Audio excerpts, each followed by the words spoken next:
Let's go ahead and dive right in with this. If you shop around, you still might be able to find CD rates in the neighborhood of 5%, but there's actually a 9% CD that is out there being offered by a credit union based in Seattle.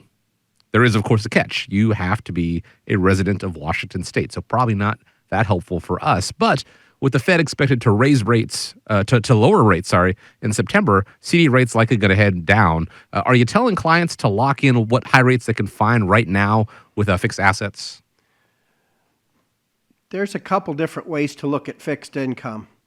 And I will say this, a lot of folks in their 401ks and in their personal investments have utilized bond funds over an extended period of years. And I would go on to say is that bond funds have kind of been knocked around a little bit because you get that usual bond, I call it the teeter-totter effect, where if interest rates rise, the prices of the underlying bonds drop and vice versa.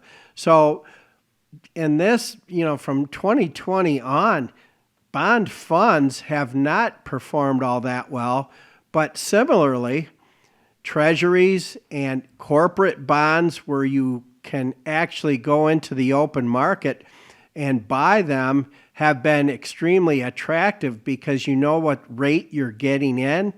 And because it's a government program, you know you're going to get your principal investment back at the end of the bond. So I would say that, this is a good time to be looking at trying to lock in some high rates. The caveat with that is you have to be willing to live without the money for the length of the term of the bond. You're almost forced to keep it until it matures. Because if you try to sell it in the open market, people will make lowball offers and try to buy it for a lot less than what it's truly worth.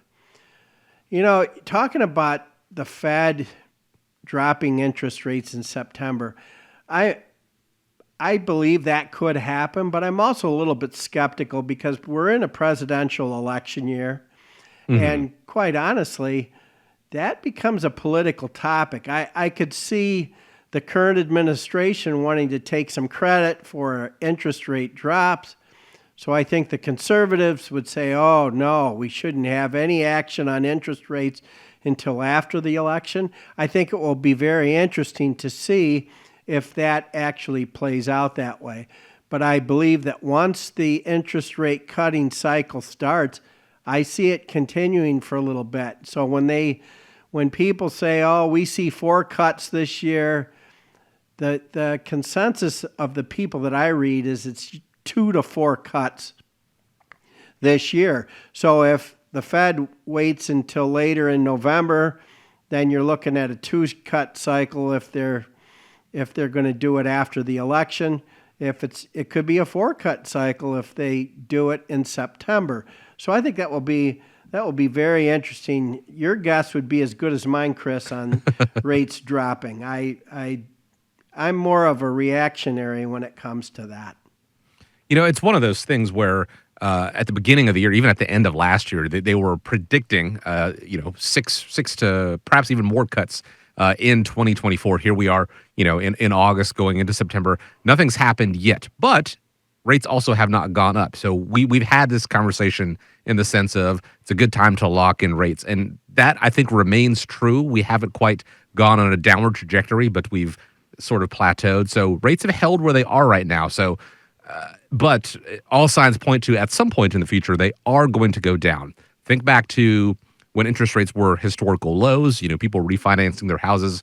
I'm sure there are a lot of people out there who are kind of kicking themselves or did kick themselves for not doing that, not locking in those low interest rates on, those loans, those refinances.